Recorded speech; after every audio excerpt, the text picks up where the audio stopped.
Hi, I'm Zibby Owens, and you're listening to the award-winning podcast, Moms Don't Have Time to Read Books. Please sign up for my newsletter at zibbyowens.com for weekly updates about my podcasts, events, and more. Also, follow me on Instagram at Zibby Owens and also at Moms Don't Have Time to Read Books. And finally, join my virtual book club called Zibby's Virtual Book Club, which meets every other Tuesday at 2 p.m. Eastern Time until 3 p.m. and features half an hour of book club discussion followed by 30 minutes of Q&A with the author whose book we've just discussed. You can sign up on my website, zibbyowens.com, under the Virtual Book Club section, or even on Instagram under the link in my bio. I hope you'll find me in all these different channels and enjoy this podcast. I am thrilled that this week's sponsor is Audible.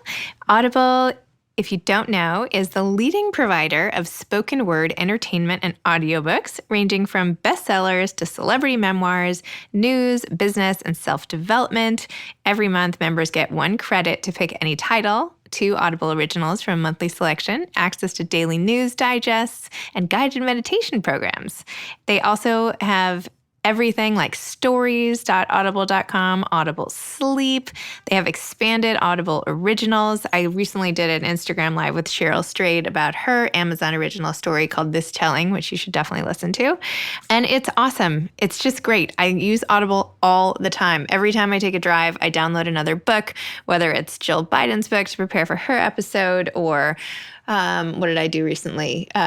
Kim Brooks. I just downloaded Small Animals, Parenthood in the Age of Fear. That was great. I listened to Peace Medi's book, which was fantastic.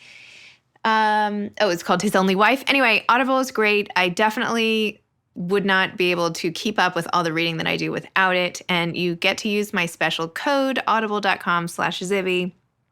And it's so audible.com/Zibby, and you get a free month of Audible. So go check it out and use it wisely and use the time while you're walking your dog. Oh, that's another time I listen to Audible is when I'm walking the dog across the park. I listen to Jenna Bush Hager's whole memoir doing that, and many others. So thank you, Audible, for being a sponsor. And everybody else, go to audible.com/Zibby and download a book on me.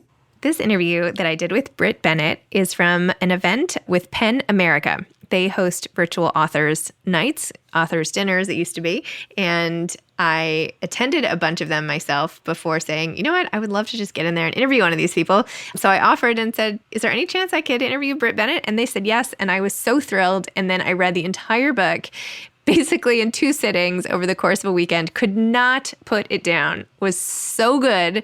Sometimes when there's a lot of hype around a book, I'm reluctant to read it because I know I'll be disappointed. This was not the case. This book is seriously really great. The story itself is really great, and the writing.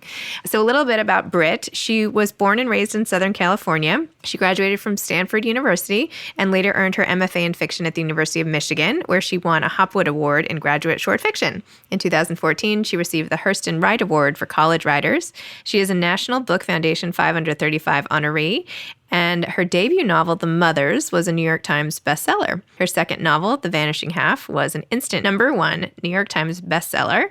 Her essays have been featured in The New Yorker, The New York Times Magazine, The Paris Review, and Jezebel. And by the way, there was a big, I think 17 different production companies were bidding to turn The Vanishing Half into a limited series, and HBO won. So I'm sure we'll be hearing a lot more about that. And if you want to check out PEN's events, you definitely should, penamerica.org. And they have lots of events all the time that are all for a great cause to help free speech throughout the world. So go check them out too. Thank you so much for having me here tonight. This is such a thrill. And Brit, I am so excited to be interviewing you tonight. So just bear with my glee as I ask you questions. Sure. Thank you. Thanks for being here. Oh my gosh. I snooped on you earlier today doing your Instagram Live with Shondaland to get a little preview of what's been on your mind. So thanks for that today too.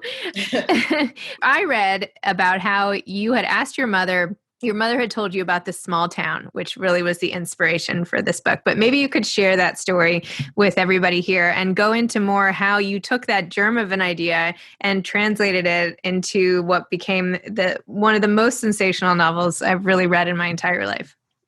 Thank you. And thank you for having me tonight. Thank you everyone for watching. Yeah, I honestly don't really remember the context of the conversation I was even having with my mother, but I just remember her very offhandedly mentioning this town that she remembered from her childhood where everyone was so obsessed with skin color that they just kind of married within the community in hopes that their children would get lighter from generation to generation.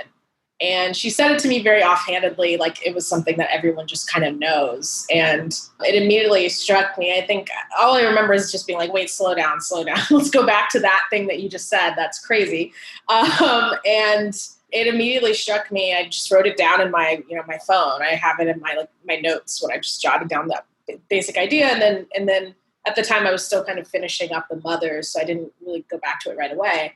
But it immediately struck me as something that was potentially the setting for a novel. It was an idea of a town that's oriented around this really troubling idea. And I think when you're thinking about a novel, the idea of having something that immediately presents itself as a problem, like immediately this town presented itself to me as a problem. And from there, I thought about, well, what would it be like to be a light-skinned person in this town that has this really horrific ideology? And what would it be like to be a dark-skinned person in this town? And that was kind of the basis of the idea of these twin sisters whose lives take them in very different directions. So it's one thing to have a little note in your phone and start noodling on a concept, but it's another to then blow it out into all these different interwoven stories across timelines and all the rest. So what happened between the idea and like now? Like how did you craft it to become what it was in terms of process, and did you outline it? Like how did you get it from there to here?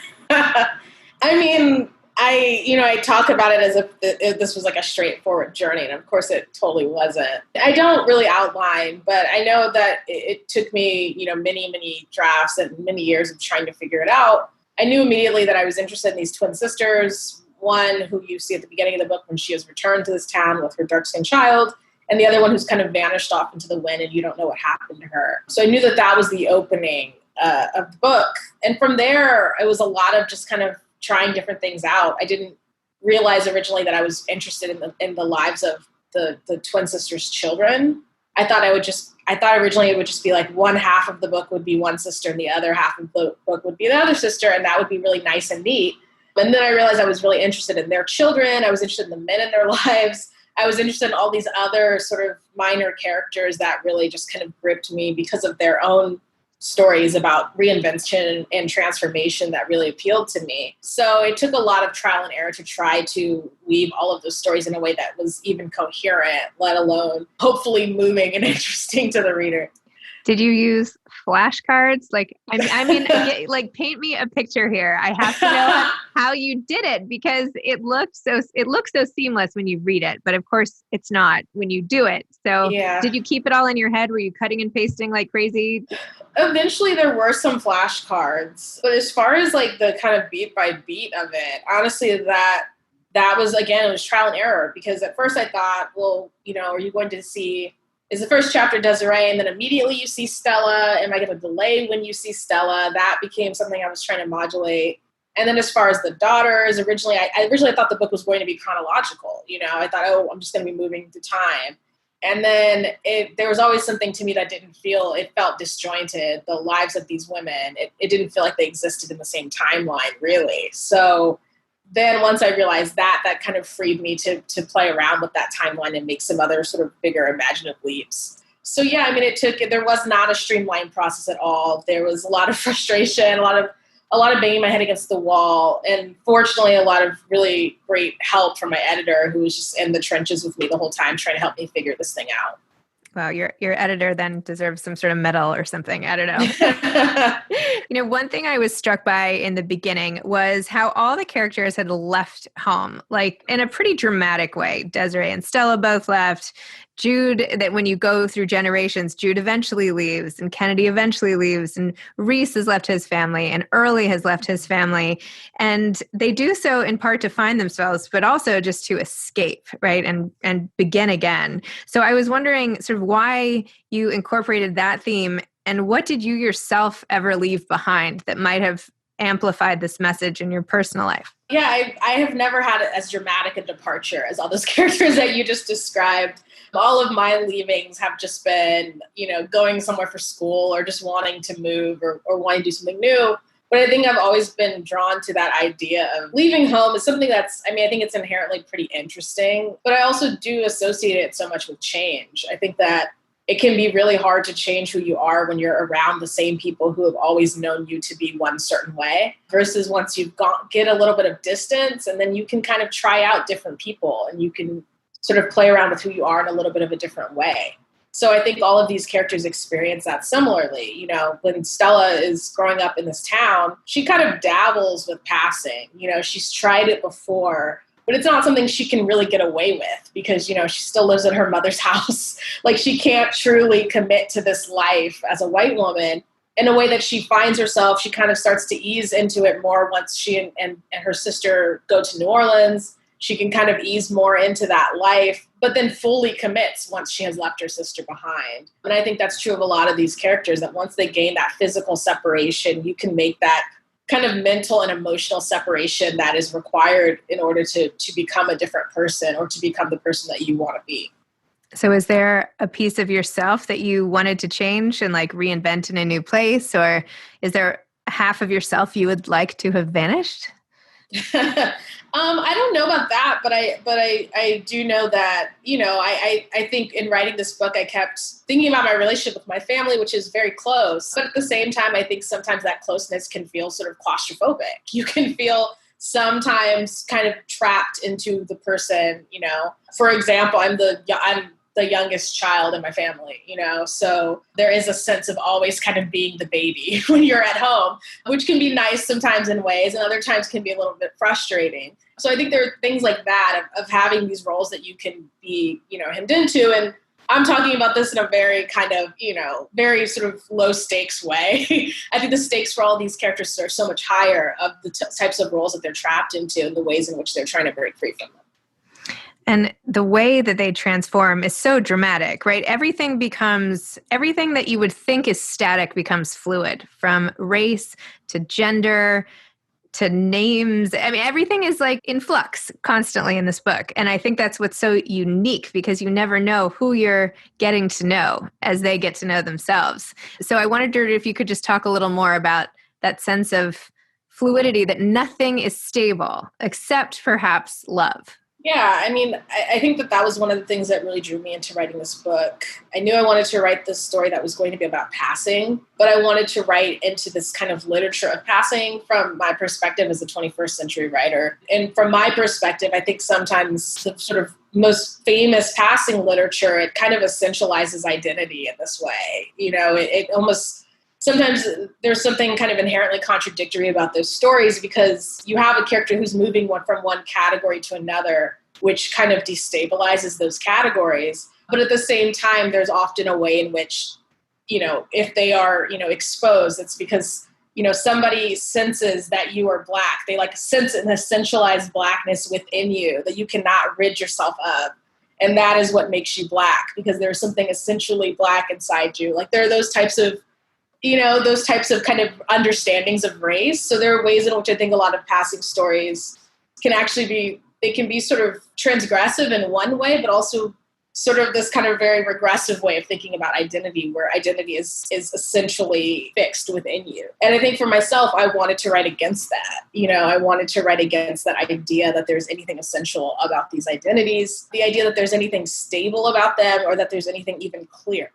You know, like Stella's experience of passing when she finally sort of commits to it is that she goes in to get a job and somebody mistakes her for white, and she just goes with it. And there's something so absurd about that, because she walked into this office building as a Black woman and she left as a white woman. And how is that possible? You know, how's that possible? But it is. So there was always something to me very, I think, absurd is like one of the words that I was thinking about these identity categories, because again, they determine so much about our lives. So the fact that whether Stella is Black or white determines whether she can get this job or not. But she becomes white because somebody believes her to be white, and she just says, "Yeah, I am." You know. So what does that mean? That, you know, her racial identity determines this like very real fact of, can she pay her rent and can she feed herself?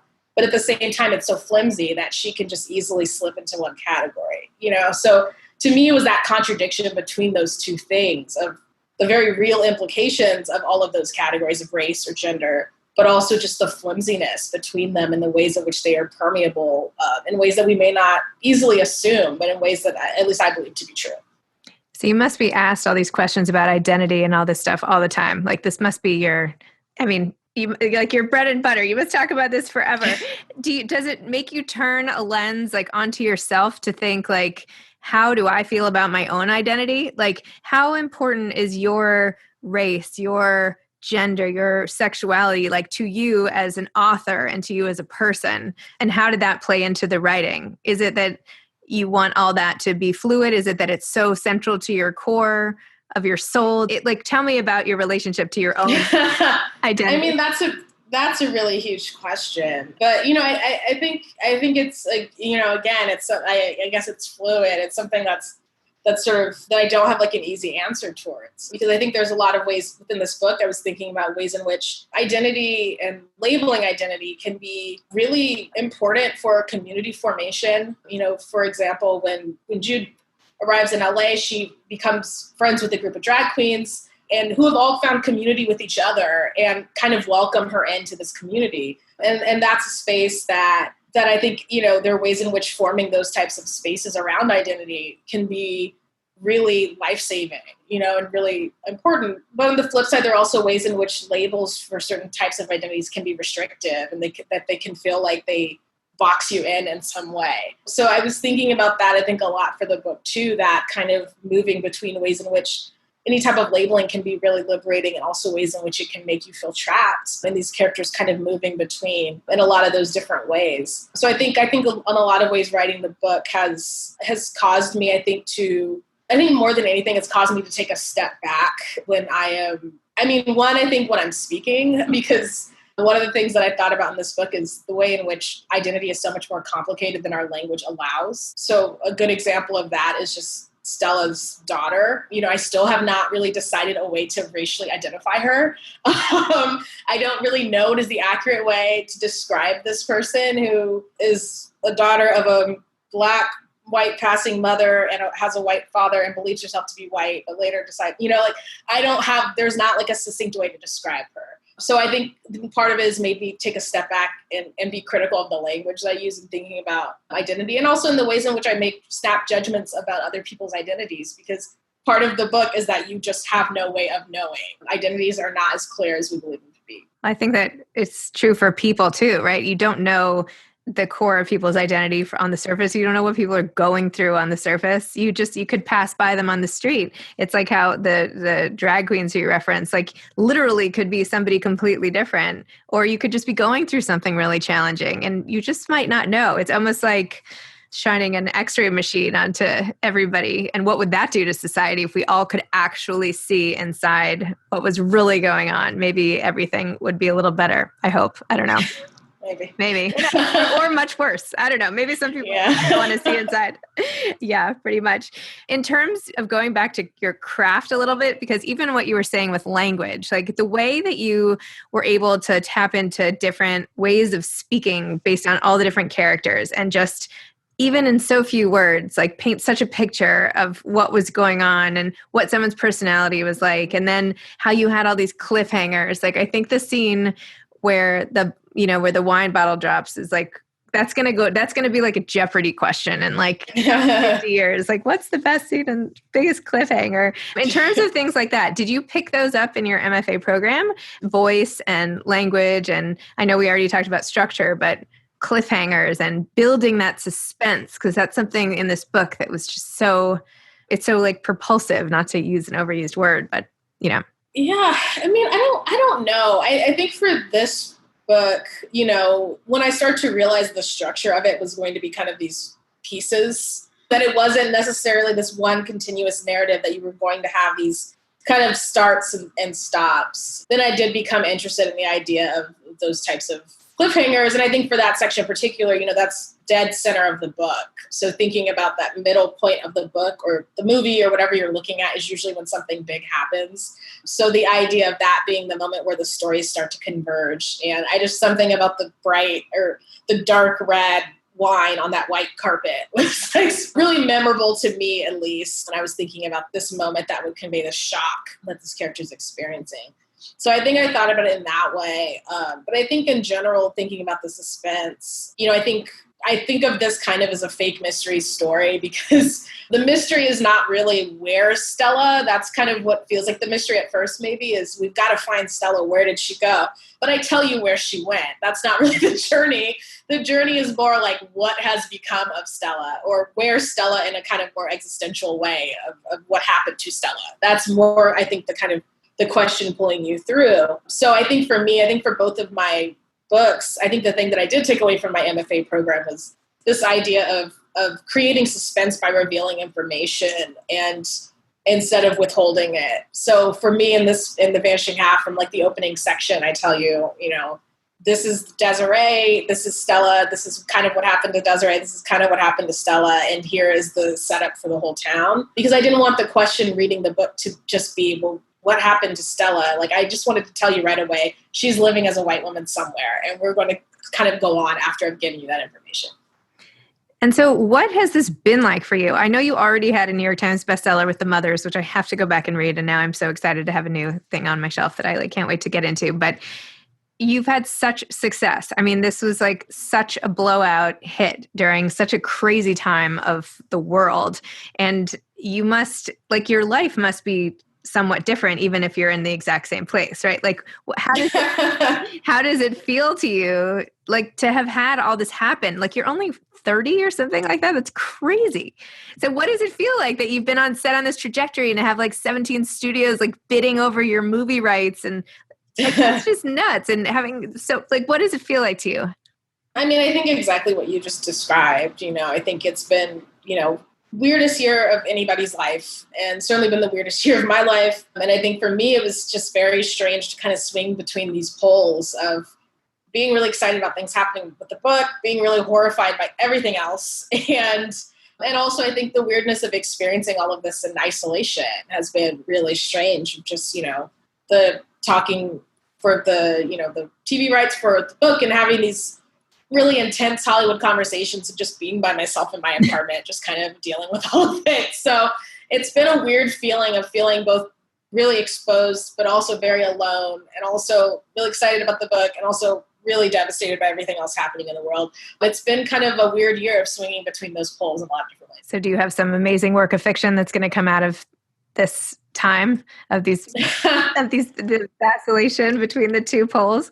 I mean, I don't know how amazing it will be, but I've been writing because, again, I'm by myself. So I'm like, what else am I, like when I was, sort of earlier in the lockdown, I just had, eventually I was teaching a class, the class went on Zoom, and then eventually the class ended in like May. So I just had this 5 weeks or whatever in between when the class ended and when the book came out. And I just was basically just working on this next book because I had so much anxiety about what was going to happen with The Vanishing Half, and I'm publishing in a pandemic, and is anyone going to care? And then all of the other just normal anxiety of being in New York at the time. So I've been able to, I think, try to pour some of my energy into working on something else. And I think it's been really great to be able to start a new project and think about a whole different new fictional world and give me at least some place to put all of my energy that is just being contained in my apartment right now. And can you tell us any more about that book? It's still very early, but it's about music. It's about singers who have a lifelong feud. So it's a really different project for me, but one that I've been really excited about. Wow. Did you have an eye to make this into something cinematic when you were writing The Vanishing Half, or was that just not even in your consciousness? I think that you're always influenced by watching TV or films or these other things. So I'm sure those elements kind of creep in as you're writing. But I never thought, I don't think about casting it or anything like that. I never think that far about anything. So I don't think about it, but I am excited to see what the adaptation will look like.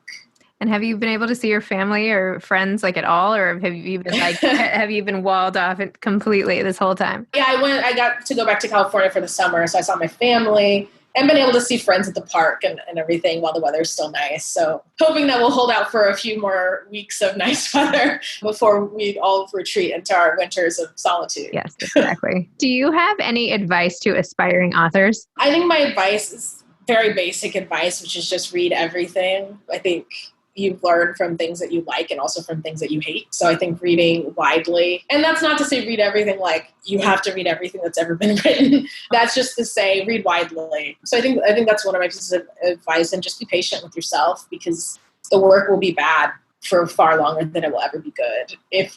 That's like if you ever feel that your work is good, which I think most writers I know never feel that way. So you have to just learn how to be patient with yourself and trust that that's part of the process is kind of hating your work. And the difference is, I think, being able just to stick through it and to believe that you can make it better throughout all of the challenges of wrestling with the work. And what type of books do you like? Like, what are some of your biggest influences, and what do you like to read sort of even when you're tired? Yeah, I mean, different things. I've been kind of doing sort of a slow reader, but I've been balancing a lot more nonfiction and fiction these days. I've been reading a lot of biographies because of the new book. So lots of music biographies that I've been reading. Also, I generally love fiction. I think the book that I've read recently that I loved the most was Feast Your Eyes by Mila Goldberg, which came out, I think, last year. It's the structure of the book is like an art catalog where she is describing photographs, but you don't actually see the pictures as you're reading the book. You're just reading descriptions of them. So I love that. I've been thinking a lot about how do you write about art that the reader does not get to actually experience, because I'm writing about music that doesn't exist. So it was really cool to see how somebody is doing that with describing pictures that you never get to see. Very cool. Well, thank you. I know everybody else is going to have a lot of questions, so I don't want to monopolize you, but thanks for letting me probe into your inner psyche for a few minutes and find out more of the backstory. So thanks. Thanks. Thanks again to Audible for being this week's sponsor. Everybody go to audible.com/Zibby and you get a month free of Audible on me. Thanks for listening to this episode of Moms Don't Have Time to Read Books. Don't forget to follow me on Instagram at Zibby Owens and at Moms Don't Have Time to Read Books. Also sign up for my newsletter at zibbyowens.com and sign up for my virtual book club and meet lots of authors on Zoom every other week. Thanks so much to Steve and Ryan at Texture Sound for the sound editing. And thank you to Morning Moon Productions for providing this fantastic intro and outro music.